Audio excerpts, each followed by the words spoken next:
بہت عرصہ پہلے ایک چھوٹے سے گاؤں میں ایک 7 سالہ بچی رہتی تھی جس کا نام فاطمہ تھا۔ فاطمہ ایک بہت ہی معصوم ذہین اور اللہ سے محبت کرنے والی بچی تھی۔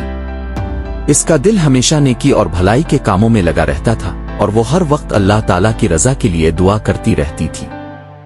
فاطمہ کا ایک خواب تھا کہ وہ بڑی ہو کر ایک عالمہ بنے اور لوگوں کو اللہ کے دین کی تعلیم دے۔ وہ ہر روز اپنے والد سے پوچھتی، ابا کیا میں بھی حضرت فاطمہ الزہرا رضی اللہ عنہا کی طرح نیک بن سکتی ہوں؟ اس کے والد مسکراتے ہوئے جواب دیتے، بیٹی اگر تم ایمان اور صبر کے ساتھ اپنی نیت خالص رکھو تو اللہ تعالیٰ تمہیں وہ مقام عطا کرے گا جس کی تم خواہش کرتی ہو۔ ایک دن گاؤں میں قحط پڑ گیا۔ پانی کی شدید قلت تھی اور کھانے کے لیے اناج بھی ختم ہو گیا تھا۔ لوگ بہت پریشان ہو گئے۔ فاطمہ کے والد ایک کسان تھے لیکن زمین خشک ہونے کی وجہ سے وہ کوئی فصل نہیں اگا سکے۔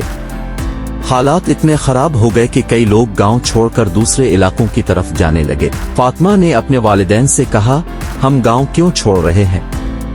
کیا اللہ ہماری مدد نہیں کرے گا؟ اس کی والدہ نے کہا، بیٹی اللہ پر یقین رکھنا چاہیے لیکن ہمیں اس کے دیے گئے وسائل کو بھی استعمال کرنا ہوگا۔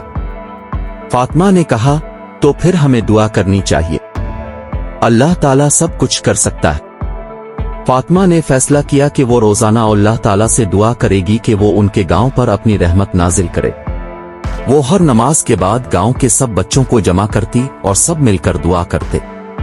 وہ کہتی، اللہ سب سے بڑا ہے، وہ ہمیں کبھی اکیلا نہیں چھوڑے گا، ہمیں صرف صبر اور دعا کے ساتھ اس کا شکر ادا کرنا چاہیے۔ فاطمہ کی معصوم دعا اور یقین نے گاؤں والوں کے دلوں کو متاثر کیا۔ وہ لوگ جو مایوس ہو چکے تھے فاطمہ کی باتوں سے حوصلہ پانے لگے۔ اب وہ سب مل کر دعا کرتے اور اللہ تعالیٰ سے مدد مانگتے۔ فاطمہ نے گاؤں کی عورتوں اور بچوں کو قرآن پاک کے سبق پڑھانا بھی شروع کر دیا تاکہ وہ اللہ کے احکامات کو سمجھ سکیں اور ان پر عمل کر سکیں۔ چند ہفتوں بعد ایک دن فاطمہ اور گاؤں والے مسجد کے باہر دعا کر رہے تھے کہ اچانک بادل آسمان پر چھا گئے۔ پہلے ایک بوند گری، پھر دوسری اور پھر زوردار بارش ہونے لگی۔ زمین نے گویا زندگی حاصل کر لی۔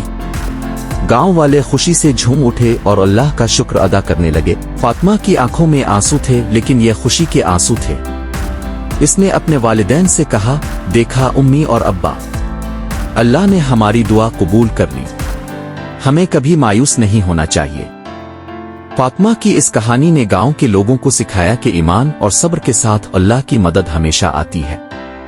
انہوں نے یہ سبق سیکھا کہ مشکل وقت میں بھی اللہ پر یقین رکھنا چاہیے اور اس سے دعا کرتے رہنا چاہیے۔ یہ کہانی نہ صرف بچوں کو بلکہ بڑوں کو بھی یہ سکھاتی ہے کہ اللہ پر یقین رکھنا اور مشکلات میں صبر کرنا ہی اصل کامیابی کا راستہ ہے۔